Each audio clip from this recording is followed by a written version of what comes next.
اور اب مدنی خبروں کی تفصیل۔ شیخ طریقت امیر اہل سنت دامت برکاتہ العالیہ نے نوازا اپنے پیارے مدنی پھولوں سے۔ ہوا مدنی مذاکرہ براہ راست، کھانا سحری و ملاقات سے پایا خوش نصیبوں نے حصہ۔ عالمی مدنی مرکز فیضان مدینہ باب المدینہ کراچی پاکستان میں کچھ جھلکیاں آفیئر اور دیگر مدنی پھولوں کی بھی اس مدنی گلدستے میں شامل ہیں۔ رب کی نعمت ہے باعث برکت، ہے باعث برکت، ہے باعث برکت، دریائے کرامت، دریائے کرامت۔ پیارے بابا جان، حضرت یونس علیہ السلام کے بارے میں مشہور ہے کہ وہ مچھلی کے پیٹ میں رہے۔ وہ کون سی مچھلی تھی جس میں آپ رہے؟ دوسرا یہ کہ مچھلی کے طبی فوائد بیان کر دیں۔ حضرت سیدنا یونس علیہ نبینا علیہ الصلوۃ والسلام جس مچھلی کے پیٹ میں رہے اسے اللخم کہا جاتا ہے۔ سب سے عمدہ مچھلی سمندر کی وہ چھوٹی مچھلی ہوتی ہے جس کی پیٹھ پر نقش ہوتے ہیں۔ اس کے کھانے سے بدن میں تازگی آتی ہے۔ اگر مچھلی شہد کے ساتھ کھائی جائے، آنکھ میں پانی اتر آنے کا مرض جس سے بینائی جاتی رہتی ہے، بندہ اندھا ہو جاتا ہے، اس مرض میں فائدہ ہوتا ہے اور اس طرح نظر بھی تیز ہوتی ہے۔ ایک طبی تحقیق کے مطابق سردی سے ہونے والی کھانسی کا مچھلی سے بہتر کوئی علاج نہیں۔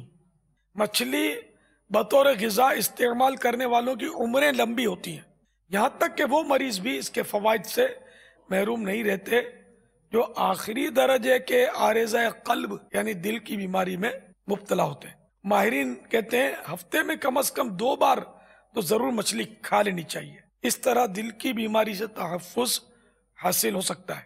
ایک امریکی طبی جریدے میں شائع ہونے والی رپورٹ کے مطابق غذا میں مچھلی کا زائد استعمال مثانے کے کینسر کی افزائش یعنی بڑھوتری کم کرنے کی بھرپور صلاحیت رکھتا ہے۔ ڈاکٹروں کے کہنے کے مطابق مچھلی کھانے کے بعد دودھ پینے سے سفید داغ ہونے کا اندیشہ ہے۔ الحمدللہ میں نے 12ویں شریف میں بہت سے مذاکروں میں شرکت کی اور 11ویں شریف کا میرا پہلا مذاکرہ ہے اور الحمدللہ بہت کچھ یہاں سیکھنے کو ملا ہے۔ الحمدللہ عز و جل آج کے مذاکرے میں بہت کچھ سیکھنے کو ملا ہے۔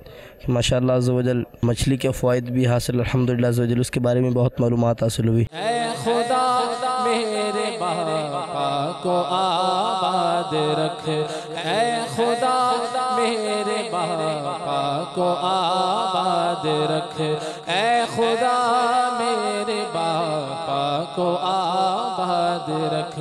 ان کے سارے قبیلے، ان کے سارے قبیلے کو بھی شاد رکھ، اے خدا میرے باپا کو آباد رکھ، اے خدا میرے باپا کو آباد رکھ۔ ہر قدم پر خدا، ہر قدم پر خدا ان کی ہمت بڑھا، ان کی ہمت بڑھا۔ اے خدا، اے خدا، اے خدا میرے باپا کو آباد رکھ، اے خدا میرے باپا کو آباد رکھ۔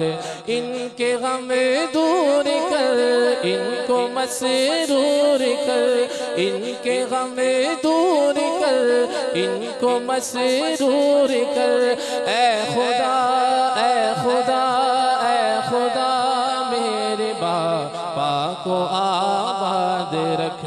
ان کے سارے قبیلے، ان کے سارے قبیلے کو بھی شاد رکھ۔ اے خدا، اے خدا میرے باپا کو آباد رکھ، اے خدا میرے باپا کو آباد رکھ، اے خدا میرے باپا کو آباد رکھ۔ غم مدینہ حاصل کرنے کے لیے کیا کرنا چاہیے؟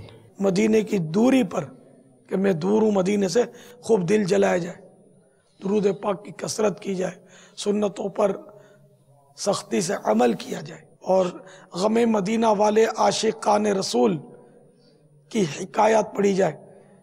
مکتبۃ المدینہ نے کتاب بھی شائع کی ہے، عاشقان رسول کی 130 حکایات کا مطالعہ کیجئے تو انشاءاللہ مدینے کا جذبہ بڑھے گا، غم بھی ملے گا انشاءاللہ۔ زباں پر شکوائے رنج و الم لایا نہیں کرتے، نبی کے نام لیوا غم سے گھبرایا نہیں کرتے۔